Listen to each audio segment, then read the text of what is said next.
కాళేశ్వరంపై BRS Congress కలిసి డ్రామాలు ఆడుతున్నాయని Telangana BJP chief Ramachandra Rao ఆరోపించారు. కేంద్రమే బ్యారేజీలో సమస్యలు ఉన్నాయని నివేదిక ఇచ్చిందని గుర్తు చేశారు.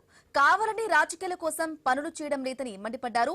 ఇక రెండు పార్టీలు కలిసి రైతులకు తీరని అన్యాయం చేస్తున్నాయని ఆయన విమర్శించారు. ఇది ధరణి భూభారతి సంబంధించినటువంటి ఒక బయటపడుతుంది కాబట్టి ఈ రెండు పార్టీలు కూడా కన్నేపల్లి ఏదైతే మేడిగడ్డ ఈ డ్యామ్స్ ఈ కాళేశ్వరం ప్రాజెక్ట్ తీసుకువచ్చి ప్రజల్ని తప్పుదారి పట్టించే డైవర్ట్ చేసే ప్రయత్నంలో భాగము. అందుకే నేను అన్నాను ఇది కాళేశ్వరం కూలేశ్వరం కాదు, ఈ రామేశ్వరం అని అన్నా.